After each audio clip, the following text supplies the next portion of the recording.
rahmat ajar aku sembah dan takutku hilang, percayaku kelak bertambah, rahmat aku pegang, rantaiku lenyap, aku bebas, Tuhanku telah menebusku, dan rahmat-Nya penuhiku, kasih sempurna tiada sudahnya.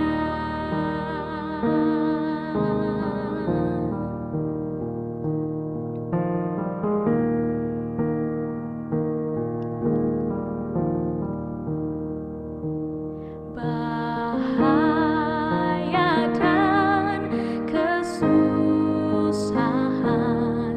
di dalam sabda-Mu, rahmat berikan keselamatan menuju Kanaan, rantaiku lenyap, aku bebas, Tuhanku telah menebusku, dan rahmat-Nya penuhiku, kasih sempurna tiada sudahnya. Rantaiku lenyap, aku bebas, Tuhanku telah menebusku, dan rahmat-Nya penuhiku, kasih sempurna tiada sudahnya.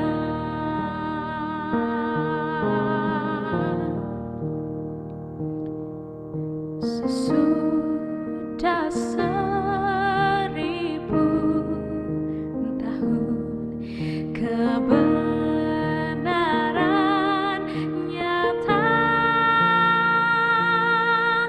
kita terus puji Tuhan kerana rahmat-Nya, kerana rahmat-Nya,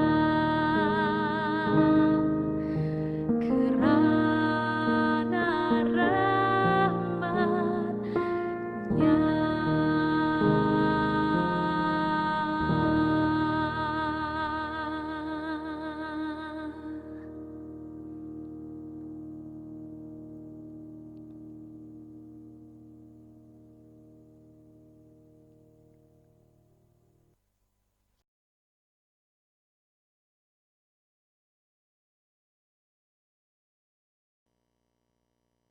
Shalom, syukur kepada Tuhan kita dapat bersama lagi di hari ke-6 kebaktian kebangunan rohani secara dalam talian yang bertemakan kasih karunia Tuhan yang menakjubkan. Pada hari ini kita akan bersama dengan Puan Ellen Masalim yang merupakan penyelaras daerah pelayanan wanita bagi daerah Parapat Tambuluran. Sebelum kita mendengar pelajaran, saya ingin mengajak Anda berdoa bersama dengan saya. Mari saya pimpin kita dalam doa. Allah Bapa di sorga, kami mengucap syukur dan terima kasih karena sepanjang pada hari ini Tuhan sudah memimpin kami, menjaga kami sehingga kami selamat dan berada dalam keadaan yang baik-baik saja. Sementara kami akan menjalankan acara ini, kiranya Tuhan beserta dengan kami.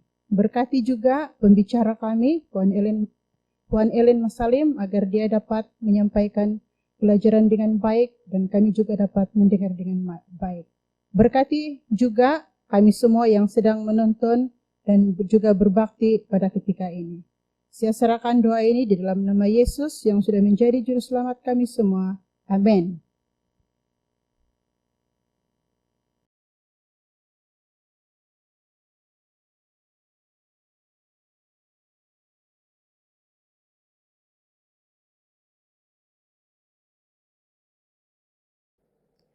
Salam, selamat malam. Puji Tuhan atas limpah kurnia-Nya, sehingga pada malam ini kita berkesempatan untuk bersama-sama mengikuti satu lagi tajuk pelajaran dalam acara kebaktian kebangunan rohani, anjuran pelayanan wanita wilayah 1, sempena ulang tahun pelayanan wanita ke-25. Malam ini adalah malam ke-6. Tajuk perkongsian yang saya bawa malam ini yaitu kasih kurnia Tuhan yang menakjubkan mengubah aku. Saudara dan saudari yang saya kasihi dalam Tuhan, mengubah atau perubahan adalah suatu perkara yang sinonim atau biasa bagi kita. Setiap orang mengingini perubahan. Ibu bapak sanggup berkorban, membuang ataupun membelanjakan duit yang banyak untuk menyekolahkan anak-anak mereka dengan tujuan supaya anak-anak mendapat perubahan yang lebih baik dalam kehidupan. Jadi setiap orang ada keinginan untuk berubah. Ada dari segi pendidikan, dari segi keuangan atau ekonomi dan sebagainya. Jadi perubahan itu adalah sesuatu benda yang semua orang mengingini. Tetapi malam ini perubahan yang ataupun perkara yang boleh mengubah hidup kita lebih baik daripada pendidikan, lebih baik daripada harta benda. Kita pernah menyaksikan, atau kita semua menyaksikan, satu benda, kalau dikatakan haiwan tidak juga, kalau dikatakan serangga pun macam kurang tepat, yaitu kepompong. Kepompong ini pada mulanya satu benda atau ulat yang sangat menjengkelkan. Tetapi bila dia sudah matang, kepompong ini berubah menjadi seekor rama-rama yang sangat menawan hati. Itu adalah perubahan. Jadi dunia kita semenjak nenek moyang pertama Adam dan Hawa telah jatuh ke dalam dosa dan mengubah dunia ini dari sebuah dunia yang ciptaan Tuhan keluar dari tangan Tuhan mencipta satu yang sangat indah. Kita tidak boleh bayangkan berapa indahnya Taman Eden. Tetapi apabila jatuh ke dalam dosa, nenek moyang kita Adam dan Hawa, dunia ini telah berubah. Satu dunia yang penuh dengan kejahatan, penuh penderitaan, dan kematian. Seperti yang kita tahu dalam Alkitab dan Kejadian, bahwa kematian pertama akibat dosa, yaitu Habil, anak kedua Adam dan Hawa. Tetapi syukur kepada Tuhan. Syukur atas kasih kurnia yang menakjubkan. Dalam Yohanes 3 ayat 16 mengatakan, karena begitu besar kasih Allah akan dunia ini, sehingga dikurniakannya anaknya yang tunggal, supaya barang siapa yang percaya kepadanya akan beroleh hidup, tidak akan binasa tetapi beroleh hidup yang kekal. Inilah satu jaminan bagi kita. Kasih Allah dinyatakan melalui anaknya Yesus. Yesus turun dari surga menjadi penebus kita. Mati di kayu salib, darahnya tertumpah. Agar manusia, umat manusia seperti saya, saudara seperti saudara, akan berpeluang untuk mendapat kehidupan yang kekal. Kita sebagai umat Kristen, inilah yang kita mau. Perubahan inilah yang kita mau. Yang mengubah kita bukan sahaja kesenangan di dunia, tapi kesenangan di sorga atau hidup yang kekal. Dalam Roma 6 ayat 23 dikatakan bahagian E, upah dosa ialah maut. Ya, dosa hukumannya adalah maut. Tapi dalam bahagian B mengatakan, tapi kasih kurnia Tuhan adalah hidup yang kekal di dalam Yesus Kristus Tuhan kita.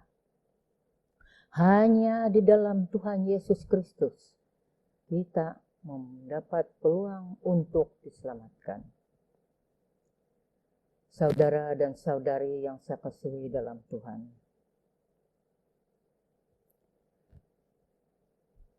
melalui bagaimanakah kita mendapat peluang untuk diselamatkan? Dalam Alkitab menyatakan dalam Efesus 4 ayat 5 menyatakan satu Tuhan, satu iman, satu baptisan.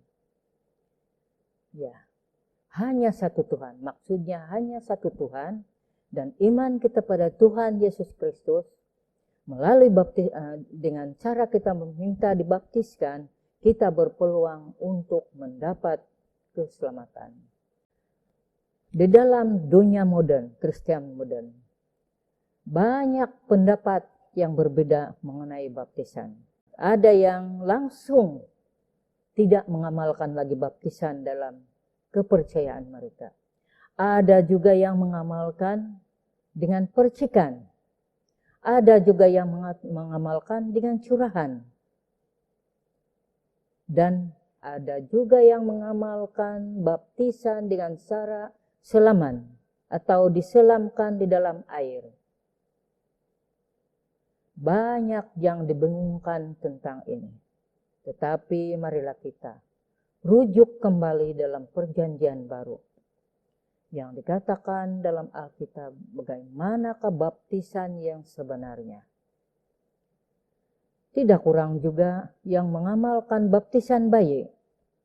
Tapi dalam Alkitab mengatakan bahwa hanya orang-orang yang percaya yang layak dibaptis. Seorang tokoh dalam Alkitab yang kita semua kenal, yaitu Rasul Paulus. Sebelum dia bertobat, dia adalah seorang yang penghujat, penganiaya, dan pengganas. Ini mengikut pengakuan Rasul Paulus sendiri dalam 1 Timotius 1 ayat 13. Dia mengatakan, tadinya atau dahulunya, maksudnya sebelum dia bertobat, dia adalah seorang penghujat, seorang penganiaya, dan seorang yang ganas. Kita tahu kan riwayat Rasul Paulus atau Saulus, nama sebelum dia bertobat. Di masa Stefanus dibunuh melalui rejaman batu atau lontaran batu, Saulus juga ada bersama di sana. Tetapi kenapa dia berubah? Dalam pasal yang sama, ayat 14 ada dikatakan bahwa dia dengan kasih kurnia Tuhan, dia telah berubah menjadi pelayan pekerjaan Tuhan. Kita dapati dalam Matius 28 ayat 18 hingga 20. Yesus sendiri, Tuhan Yesus sendiri ketika dia masih ada di dunia bersama dengan murid-muridnya, memberi mandat kepada muridnya. Dia mengatakan, pergilah kamu, ajarkanlah dan baptislah mereka dalam nama Bapa, Anak, dan Roh Kudus. Ini merupakan satu perintah. Perintah di masa zaman murid-muridnya, juga kepada kita yang hidup di zaman akhir ini. Kita harus pergi sebagai umat-umat Tuhan, kita harus pergi atau mencari orang-orang yang harus kita ajar dan sehingga mereka menerima baptisan. Tiga-tiga ini adalah merupakan perintah ilahi. Kita tidak boleh mengurangkannya. Karena kalau dikurangkan berarti mandat itu tidak lengkap. Mandat yang diberikan Tuhan Yesus tidak lengkap.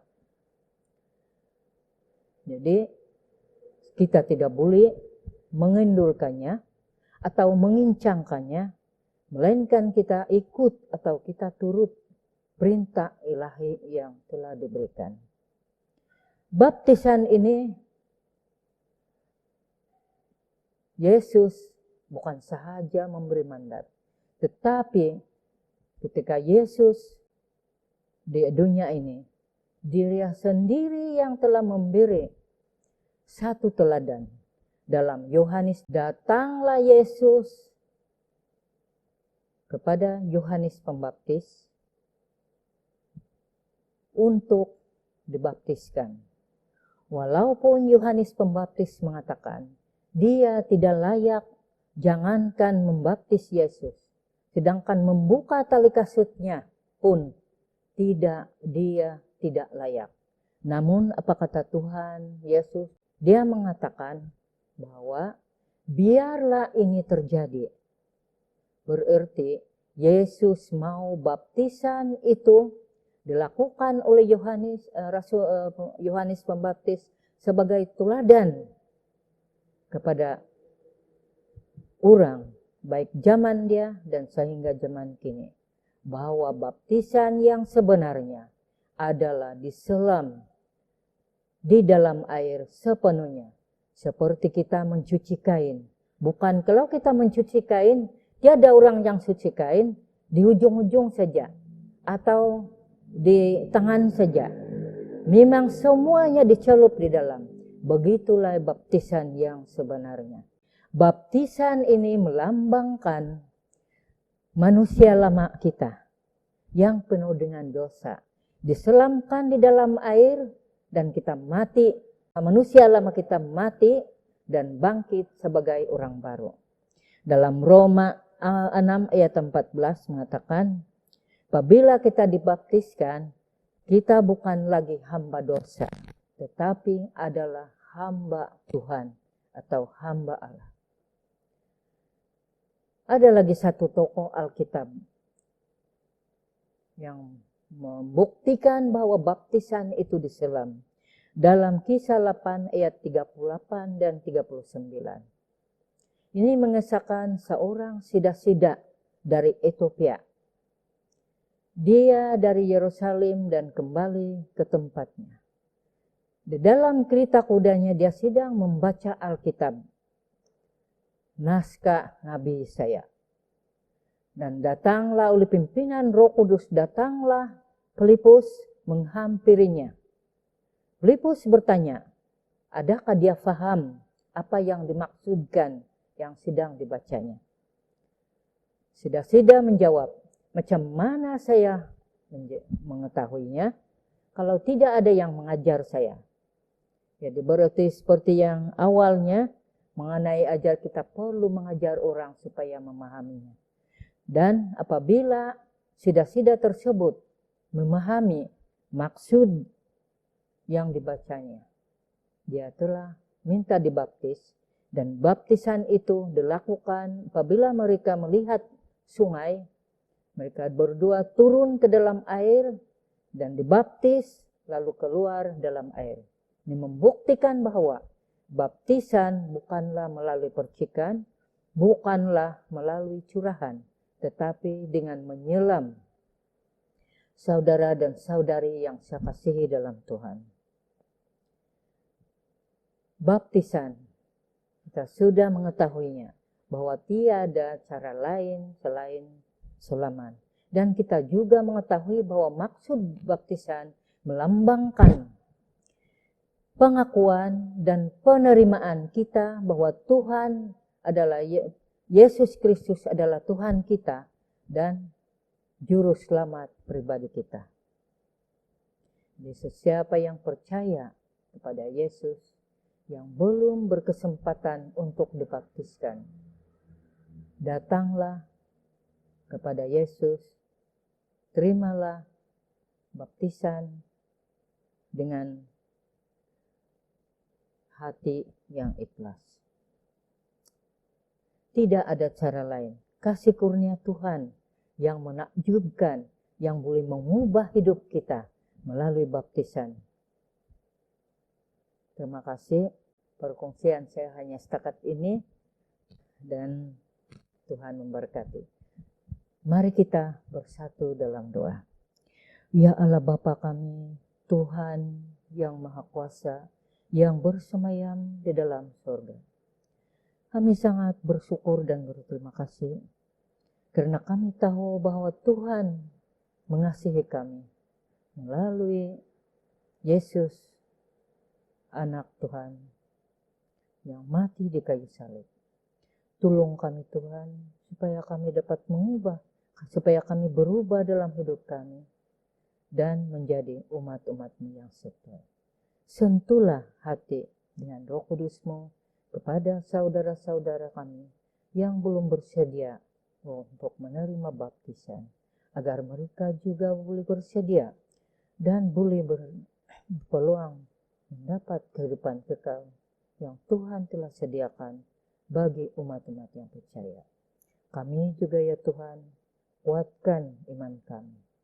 Tolong kami supaya kami dapat melaksanakan tanggung jawab yang telah diberikan kepada kami, yaitu mengajar agar semua orang menjadi murid Tuhan, agar semua orang menjadi percaya. Terima kasih Tuhan karena mendengar doa kami dan menjawabnya. Dalam nama Tuhan Yesus, saya serahkan doa ini. Amin.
Yesus telah bayar hutang dosaku.